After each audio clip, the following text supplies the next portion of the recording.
अब ग्वालियर से बड़ी खबर है, जहां जय आरोग्य अस्पताल में प्रदर्शन किया गया। आउटसोर्स कर्मियों की हड़ताल दूसरे दिन भी जारी। अस्पताल की तमाम व्यवस्थाएं ठप, मरीज परेशान, गंदगी से इन्फेक्शन फैलने का खतरा मंडराया है। 3 सूत्रीय मांगों को लेकर हड़ताल पर है 1400 कर्मचारी। बड़ी जानकारी ग्वालियर से दे रहे हैं, जहां पर जय आरोग्य अस्पताल में प्रदर्शन देखने को मिल रहा है। आउटसोर्स कर्मियों की हड़ताल दूसरे दिन भी जारी है और अस्पताल की तमाम व्यवस्थाएं इसकी वजह से ठप हो गई हैं। मरीज भी परेशान हो रहे हैं। चारों तरफ गंदगी फैली हुई है, जिसके चलते इन्फेक्शन फैलने का भी खतरा मंडरा रहा है। तो 3 सूत्रीय मांगों को लेकर 1400 कर्मचारी हड़ताल कर रहे हैं।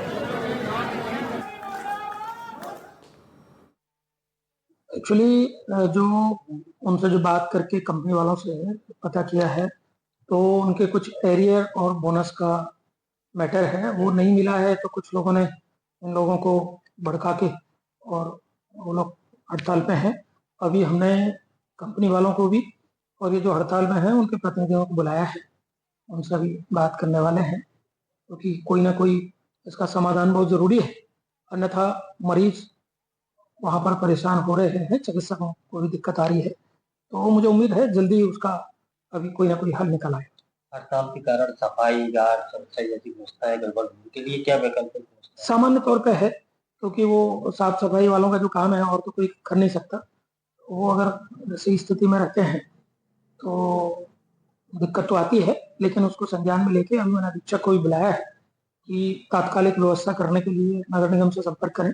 श्रीमान जी, इसे हम बोनस कहें, छुट्टी का पैसा कहें, एरियल कहें, जब हमारी कंपनी को नहीं पता तो हमें कैसे पता होगा?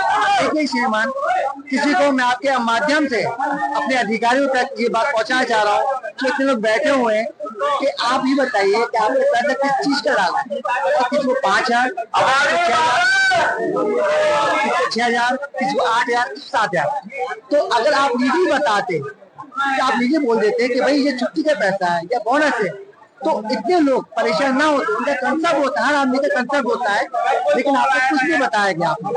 आपने पैसा डाल दिया, वही कितना कि नरियल फोड़ा, उसमें थोड़ा प्रसाद बांट दिया, सबका मुंह बंद रहेगा। ऐसा नहीं होना चाहिए। आपसे हमने पूछा कि भाई ये पैसा किस चीज का आया है, लेकिन आपने जवाब दिया कि हमें खुद को नहीं पता। विदिशा जिले में खाद की किल्लत को लेकर किसानों में आक्रोश है और जिले भर के किसान इकट्ठा होकर कलेक्ट्रेट पहुंचे और प्रशासन को ज्ञापन सौंपा। किसानों ने आरोप लगाया कि बोवनी का समय शुरू हो चुका है, लेकिन समितियों पर खाद नहीं मिल रही। इसके साथ ही किसानों ने पराली जलाने पर FIR होने का और जुर्माना लगाने का भी विरोध जताया। एक तरफ पराली जलाने का आदेश दिया है सरकार ने और कलेक्टर साहब का आदेश है कि पराली जलाएंगे तो उन पर FIR की जाएगी और जुर्माना 15,000 रुपये लगाया जाए। तो हम सब किसान उनसे मांग करने आए कि वो हमें बता दें कि हम खेती कैसे करें, पराली का बगैर जलाए कैसे हम उसका बोनी करें, ये हम पूछने आए हैं। दूसरी हमारी समस्या है खाद की विकट समस्या है। बोनी का समय है, खाद हमें मिल नहीं रहा है। खाद है और एक उनसे जानकारी लेने आया हूँ कि इस ठंडे मौसम में हम पराली का क्या करें। हमारा कृषि प्रधान देश है, तो उसको आप डेमो करके हम किसानों को बताएं। मात्र एक ही मांग है उनसे कि आप डेमो करके, कोई कृषि के अधिकारी आज तक हमारे पंचायत में किसी किसान के किसी खेत पे कभी किसी कृषि अधिकारी आज तक नहीं पहुंचा। हम पराली को कैसे डैमेज करें।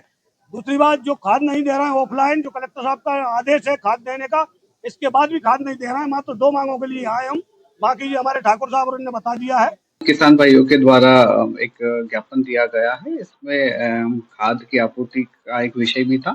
तो खाद आपूर्ति के लिए निरंतर वरिष्ठ कार्यालय से बात की जा रही है और खाद की आपूर्ति किसान भाइयों को कराई जाएगी, इसकी पूरी व्यवस्था की जा रही है।